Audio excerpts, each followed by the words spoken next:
Dear students, good morning all of you. आप सभी का एक बार फिर से सर्वोदय पब्लिक स्कूल की ऑनलाइन क्लासेस में स्वागत है। प्यारे बच्चों, अपन पढ़ रहे थे थर्ड यूनिट में भारतीय लोकतंत्र के समक्ष जो चुनौतियां हैं उनके संबंध में, जिसमें अपन ने 3 लेसन पढ़ लिए। आज पढ़ेंगे अपन चौथा लेसन, गठबंधन की राजनीति। तो सबसे पहले अपन ये देखेंगे कि गठबंधन की राजनीति का अर्थ क्या होता है। कहेंगे किसे गठबंधन की राजनीति, यानी कि गठबंधन की राजनीति का अर्थ। सामान्य तौर पर अपन देखें तो कई बार ऐसी स्थिति अपने सामने आ जाती है जब किसी भी दल को, जो राजनीतिक दल होते हैं, जैसे अपने कांग्रेस है, बीजेपी है, बसपा है, सपा है, समाजवादी कम्युनिस्ट पार्टी है और अन्य जो अनेकों अनेक दल हैं अपने भारत के अंदर, अगर इन दलों में से किसी भी एक दल को अगर स्पष्ट बहुमत नहीं मिलता है, तब इस प्रकार की गठबंधन की राजनीति की नौबत आती है। जैसे अगर इसके अपन अर्थ में इन शब्दों को समाहित करें तो मैं कह सकता हूं, जब कई दल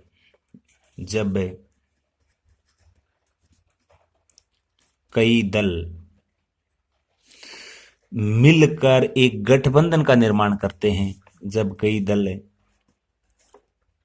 मिलकर एक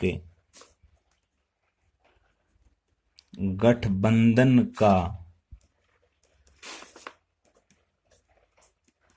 निर्माण करते हैं, और इन जो दलों का जो आधार है, यानी कि अपन कह सकते हैं, अर्थात जो ये दल होते हैं, ये कई दल न्यूनतम साझा कार्यक्रम के आधार पर, ये कई दल न्यूनतम साझा कार्यक्रम के आधार पर जब ये इस प्रकार से गठबंधन बनाते हैं, गठबंधन कर एक प्रकार से अपन कह सकते हैं कि राजनीतिक गतिविधियों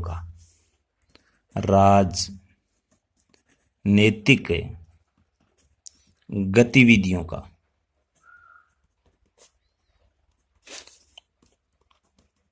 संचालन करते हैं, और इसी आधार पर इस प्रकार से बने राजनीतिक गठबंधन को ही अपन क्या कहते हैं, गठबंधन की राजनीति। यानी कि जो ये इस प्रकार से संचालन कहते हैं, उसी स्थिति को वर्तमान में अपन क्या कहते हैं, गठबंधन की राजनीति कहते हैं। यह आपको ध्यान में रखना है कि गठबंधन की राजनीति अपन कहेंगे किसे, तो आपको इसको अच्छे से ध्यान में रखना है। यानी कि सीधे से अर्थों में राजनीतिक गठबंधन का अर्थ हो गया जब किसी भी राजनीतिक दल को सत्ता में आने के लिए पूर्ण बहुमत नहीं मिलता है, तब वो कई दल मिलकर अपनी राजनीतिक गतिविधियों के संचालन के लिए गठबंधन करते हैं और सत्ता में आते हैं। उसी को अपन राजनीतिक गठबंधन कहते हैं। क्योंकि अपन सब जानते हैं कि अगर सत्ता में आना है तो सबसे पहले अपने को किसकी आवश्यकता होती है, बहुमत की। क्योंकि यहाँ अपने लोकतंत्र है तो बहुमत के आधार पर ही सत्ता का संचालन किया जा सकता है, और किसी एक राजनीतिक दल को अगर ये बहुमत प्राप्त नहीं होता है, तब कई ये राजनीतिक दल बनकर ये बहुमत साबित करते हैं। उसी को अपन गठबंधन की राजनीति कहते हैं। और अब अपन इसको एक नाम और भी आपको ध्यान रखना है। गठबंधन की राजनीति को अपन, गठबंधन की राजनीति के आधार पर इस प्रकार से जो सरकार बनती है उसको अपन एक प्रकार से ऐसे कहते हैं, मिलीजुली सरकार भी कहते हैं। यानी मिली जुली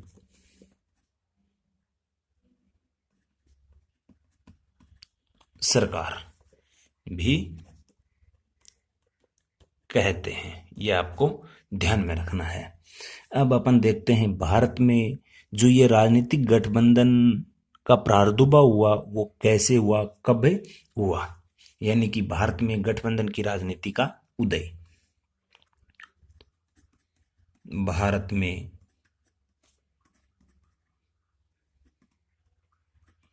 गठबंधन की राजनीति का उदय, ये आपको ध्यान में रखना है कि भारत में इसकी शुरुआत कब से हुई थी। तो मैं आपको बता देता हूँ, जैसे ही अपना देश आज़ाद हो उसके बाद में 1951-52 में जब पहली बार चुनाव हुए थे तो कांग्रेस की एक प्रकार से अपन कह सकते हैं कि एकाएक पूर्ण बहुमत के साथ सरकार बनी थी, और इस प्रकार से लगातार 3 आम चुनाव में कांग्रेस का वर्चस्व रहा था पूरे हिंदुस्तान के अंदर। प्रथम 3 चुनाव के अंदर, प्रथम 3 आम चुनाव में, और चुनाव अपन सब जानते हैं 5 वर्ष के अंतराल से होते हैं। तो कहने का मतलब ये हो गया कि लगभग 15 वर्ष तक हिंदुस्तान के अंदर कांग्रेस का ही शासन एक तरफा सा रहा, अर्थात उसका वर्चस्व रहा। लेकिन बाद में इस जो ये कांग्रेस जो संगठन है एक, इस संगठन में आंतरिक एक प्रकार से अपन कह सकते हैं कि विद्वेषता के चलते एक कुछ समय बाद जब ये चौथे आम चुनाव हुए तब केंद्र में तो इनकी सरकार आ गई थी, लेकिन जो विभिन्न राज्य थे उनमें उनको बहुमत से हाथ धोना पड़ गया था कांग्रेस को, और जो कुछ राज्य हैं उनमें इनको बहुमत नहीं मिला, हालांकि ये सबसे बड़ा दल जरूर बना रहा था। तो ये जब ये चौथे आम चुनाव हुए थे, चौथे आम चुनाव में, ये चौथे आम चुनाव हुए थे 1967 तक। उससे पहले तक तो कांग्रेस का वर्चस्व रहा ही था, लेकिन आपसी फूट की वजह से जब 1967 के अंदर चौथे आम चुनाव हुए तो केंद्र में तो इनको एक प्रकार से अपन कह सकते हैं पूर्ण बहुमत मिल गया था, केंद्र में सरकार कांग्रेस की बन गई थी। लेकिन जैसे अपन बात करते हैं पंजाब की, राजस्थान की,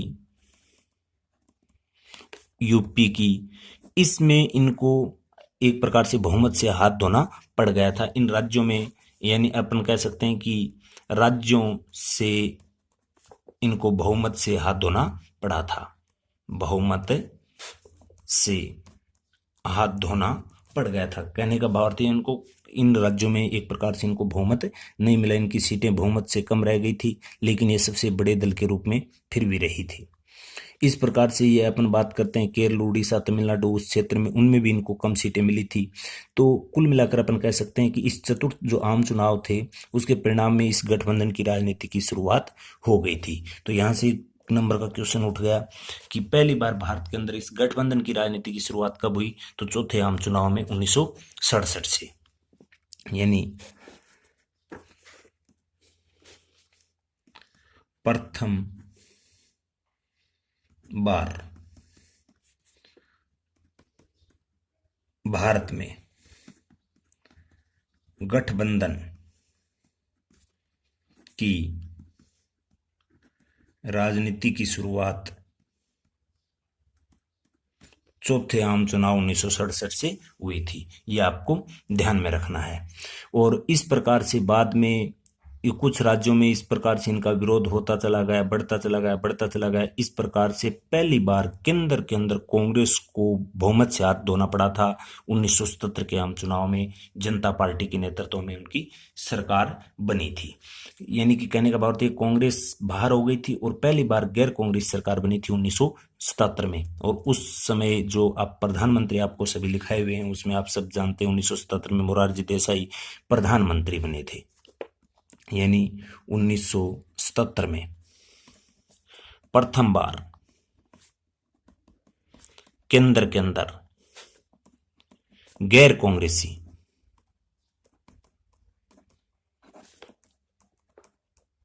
सरकार बनी थी। किसके नेतृत्व में बनी ये आप सब जानते हैं, मोरारजी देसाई के नेतृत्व में सरकार बनी थी। और ये जनता पार्टी की सरकार थी, जनता पार्टी की। हालांकि जनता पार्टी को भी स्पष्ट बहुमत नहीं मिला था, कुछ एक 4-5 ये दल मिलकर ये इन्होंने एक प्रकार से बहुमत साबित कर एक प्रकार से सत्ता का संचालन किया था। उसके बाद की अगर अपन बात करते हैं तो 11वीं लोकसभा के गठन से लेकर 11वीं लोकसभा के गठन से लेकर 15वीं लोकसभा तक किसी को भी केंद्र के अंदर स्पष्ट बहुमत नहीं मिला था। और इस दौरान अपन कह सकते हैं कि विभिन्न दलों ने मिलकर ही एक प्रकार से सरकार बनाई थी इस गठबंधन की राजनीति के तहत। और इसका उदाहरण आप सबसे बड़ा देख भी सकते हैं कि इस प्रकार से जो सरकार बनती है तो उनका स्थायित्व कैसा होता है, ये कोई स्थायी सरकार अपन नहीं कह सकते। जिसके संबंध में आपको उदाहरण देता हूं, मई 1996 के अंदर अटल बिहारी वाजपेयी की सरकार बनी थी, जो मात्र 13 दिन ही चल पाई थी। क्यों चल पाई थी? क्योंकि वो गठबंधन के तहत बनी थी। एक प्रकार से स्पष्ट उनके पास अपने दल के पास बहुमत नहीं था। यानी कि 1996 में जो अटल बिहारी वाजपेयी थे, अटल बिहारी वाजपेयी की सरकार बनी, जो मात्र 13 दिन ही चली थी। आज तक के इतिहास में सबसे कम कार्यकाल रहा है इस सरकार का, अर्थात अपन कह सकते हैं अटल बिहारी वाजपेयी जो सबसे कम समय तक प्रधानमंत्री पद पर रहे थे, वो रहे थे अटल बिहारी वाजपेयी मात्र 13 दिन। उसके बाद से कांग्रेस के समर्थन से संयुक्त मोर्चे की सरकार बन गई थी और उसने अपना प्रधानमंत्री बदलना पड़ गया था। उसके बाद HD देवगौड़ा के स्थान पर इंद्र कुमार गुजराल प्रधानमंत्री बने थे। कहने का मतलब उस समय स्थिति डामाडोल रही थी। वाजपेयी जैसे हटे, उसके बाद में इसके जो अपने कांग्रेस ने संयुक्त मोर्चे के साथ मिलकर प्रधानमंत्री बनाया था और HD देवगौड़ा को, और HD देवगौड़ा के बाद में उसमें आपस में किसी भी कारण से अपन कह सकते हैं उस पर भी एक प्रकार से विश्वास हट गया। कांग्रेस में आपसी फूट की वजह से और की वजह से, या अपन कह सकते हैं उस संयुक्त मोर्चे ने उसको नकारने की कोशिश की, तो उसके बाद इंद्र कुमार गुजराल को प्रधानमंत्री बनाना पड़ा था। और इस गठबंधन की राजनीति की शुरुआत यहाँ से गहरी हो गई थी और धीरे धीरे भारतीय राजनीति में जो ये दो महत्वपूर्ण गठबंधन उभर कर आए, जो आप सब जानते हैं, एक अपन बोलते हैं NDA और एक बोलते हैं UPA। NDA और एक है UPA। ये भारत के दो सबसे बड़े गठबंधन हैं। जो NDA है और एक है UPA। जो NDA चलता है, ये चलता है भाजपा के नेतृत्व में, भारतीय जनता पार्टी के नेतृत्व में, और UPA चलता है, वह चलता है कांग्रेस के नेतृत्व में। वर्तमान में जो सरकार है वो NDA की सरकार है, लगातार दूसरी बार बनी है नरेंद्र मोदी के नेतृत्व में। पहले जो सरकार थी, उससे पहले 2014 से पहले जो सरकार थी वो थी UPA की, जिसका नेतृत्व कर रहे थे अपने पूर्व प्रधानमंत्री डॉक्टर मनमोहन सिंह। अब आपसे ये पूछा जा सकता है भारतीय जो दो महान बड़े जो गठबंधन है उसके बारे में, तो एक NDA और एक UPA। अगर आपसे बात करें इस NDA की, तो NDA है वो इसके अपने BJP के नेतृत्व में कार्य कर रहा है और इसका पूरा नाम है वह है राष्ट्रीय जनतांत्रिक गठबंधन। राष्ट्रीय जनतांत्रिक गठबंधन, ये नाम है NDA का, जो किसके नेतृत्व में चल रहा है? BJP के नेतृत्व में। और जो UPA है वो कांग्रेस के नेतृत्व में चल रहा है, उसका नाम है संयुक्त प्रगतिशील गठबंधन, यूनाइटेड प्रोग्रेसिव एनालिसिस UPA, यानी कि संयुक्त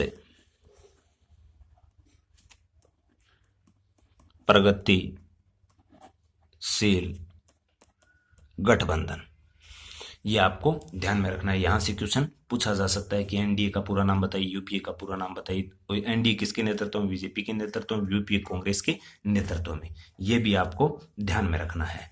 अब मैं आपको बताता हूं भारत में जो गठबंधनों का सरकारों का जो इतिहास रहा है उसके बारे में। अपन अच्छे से जानते हैं, आपको अभी बताया था मैंने, 1977 के अंदर आम चुनाव में पहली बार केंद्र से कांग्रेस सत्ता से बाहर हुई थी उसके बाद में लोकसभा में बहुमत नहीं मिला तो 5 दलों ने मिलकर जनता पार्टी की सरकार बनी थी, जिसके प्रधानमंत्री मोरारजी देसाई थे।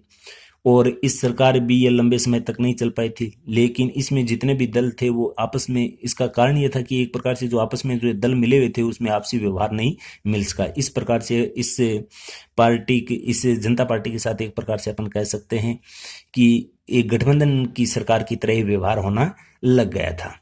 और ये अपन कह सकते हैं एक प्रकार से मिली जुली सरकार चल रही थी, एक अस्थायी सरकार अपन कह सकते हैं। और इसी दौरान अपन कह सकते हैं इस अल्पकाल यानी कुछ ही समय के लिए ये सत्ता में रही थी और बाद में इसकी आपस में सदस्यों की मुद्दे पर आपस में बिखर गई। उसके बाद में जो प्रधानमंत्री बने थे 1979 के अंदर, वो आप सब जानते हैं, चौधरी चरण सिंह बने थे। और उसके बाद में कांग्रेस के बाहर समर्थन से बनाई और उसी समय कांग्रेस ने समर्थन वापस ले लिया, तो लोकसभा को सामना ही वो नहीं कर सके थे और नए चुनाव करवाने पड़े थे। यानी कहने का भावार्थ हुआ कि मोरारजी देसाई के बाद में जो प्रधानमंत्री बने थे वो चौधरी चरण सिंह बने थे और वो कांग्रेस के समर्थन से बने थे। कांग्रेस ने समर्थन वापस ले लिया तो सरकार फिर गिर गई और फिर से दोबारा से लोकसभा के आम चुनाव करवाने पड़े थे। उसके बाद में अगर बात करते हैं अपन 1980 से 1989 के अंदर, 1980 से 84 के बीच में आप सब जानते हैं इंदिरा गांधी थी प्रधानमंत्री, इंदिरा गांधी। और 31 अक्टूबर 1984 को जैसे इंदिरा गांधी की हत्या की गई उसके बाद में प्रधानमंत्री बने थे, वह बने थे राजीव गांधी, इंदिरा गांधी के बेटे। और उसके बाद में आप अच्छे से जानते हैं जब ये 1984 के बाद में जब चुनाव हुए थे तो पूर्ण बहुमत के साथ कांग्रेस दोबारा से केंद्र में सत्ता में आई थी। उसमें 415 सीटें आई थी कांग्रेस के पास। उसके बाद में दिसंबर 1979 में वीपी सिंह बने थे, विश्वनाथ प्रताप सिंह के नेतृत्व में जनता दल की सरकार बनी। दो विरोधी विचारधारा दल आपस में ये भी ज्यादा लंबे समय तक नहीं टिके रहे। भारतीय जनता पार्टी एवं वामपंथी आपस में थे, तो वामपंथी और भारतीय जनता पार्टी एक प्रकार से विरोधी दल थे, ये लंबे समय तक सरकार नहीं चला पाए। भाजपा ने समर्थन वापस लेने की वजह से अक्टूबर 1990 में फिर से सरकार गिर गई और जनता दल के जो टुकड़े होकर बने थे, जनता एसएस के रूप में एक प्रकार से अपन कह सकते हैं, वो नए राजनीतिक दल के रूप में एक चंद्रशेखर के नेतृत्व में दोबारा से फिर सरकार बनी और कांग्रेस ने भारी समर्थन भी उस समय दिया था। और कुछ ही महीने बाद जैसे ही कांग्रेस में मतभेद होने लग गए तो चंद्रशेखर सरकार को जो 6 मार्च 1991 से फिर से दोबारा से त्यागपत्र देना पड़ा। और अगर बात करते हैं अपन 11वीं लोकसभा के चुनाव के बाद की, तो वर्तमान स्थिति से तक अगर अपन देखते हैं तो इस 14 से पहले यानी 2014 से पहले 15वीं लोकसभा के आम चुनाव तक किसी भी को स्पष्ट बहुमत नहीं मिल पाया था। अब वर्तमान में जो पिछली सरकार बनी थी 2014 में नरेंद्र मोदी के नेतृत्व में 15वीं जो लोकसभा के आम चुनाव हुए थे उसमें कांग्रेस की स्थिति बिल्कुल ही डाउन चली गई थी 16वीं लोकसभा के अंदर, और उसमें पूर्ण बहुमत के साथ एनडीए की सरकार बनी थी प्रधानमंत्री नरेंद्र मोदी के नेतृत्व में। अगर उससे पहले की बात करते हैं 15वीं लोकसभा के आम चुनाव में, तो उस समय मात्र 206 सीटों पर ही सिमट गई थी कांग्रेस। और जब ये 16वीं जो लोकसभा के चुनाव हुए थे उस समय जो बीजेपी को मत मिले, जो सीटें मिली थी कुल, वो मिली थी 282 सीटें और बहुमत के लिए चाहिए 272 सीटें। क्योंकि अपन सब जानते हैं लोकसभा में जो सीटें हैं कुल वो हैं 545 वर्तमान में, और 545 का अगर अपन निकालते हैं बहुमत यानी 50% से एक अधिक, तो वो 272 के समथिंग है। और बीजेपी को 16वीं लोकसभा में जो मिली थी वो मिली थी 282। तो ये इस प्रकार से इसका कुछ इतिहास रहा है गठबंधन की राजनीति का आज तक के इतिहास में। और वर्तमान में जब 17वीं लोकसभा के चुनाव हुए थे 2019 के अंदर, उस समय भी इस बीजेपी को पूर्ण बहुमत मिला है। वर्तमान में जो एनडीए की सरकार चल रही है प्रधानमंत्री नरेंद्र मोदी के नेतृत्व में, यहाँ तक कंप्लीट होता है ये भारतीय राजनीति में गठबंधन की सरकारों का जो इतिहास है वो। इससे आगे जो महत्वपूर्ण क्वेश्चन बनने वाले हैं वह पढ़ने वाले हैं कि भारतीय राजनीति गठबंधन, जो भारतीय राजनीति में गठबंधन की जो राजनीति होती है उसकी विशेषता क्या है, उसके गठबंधन की सरकार बनने का कारण क्या है। कारण तो आप जान गए होंगे, किसी को स्पष्ट बहुमत नहीं मिलता है, सत्ता में आने के लिए गठबंधन करते हैं। इसके बाद में इस गठबंधन की राजनीति के लाभ क्या हैं, अर्थात अपन कह सकते हैं सकारात्मक पक्ष क्या है, नकारात्मक पक्ष क्या है, इन सब के बारे में पढ़ेंगे अपन नेक्स्ट क्लास में, क्योंकि आज का ये वीडियो काफ़ी बड़ा हो जाएगा। आज के लिए इतना ही, धन्यवाद।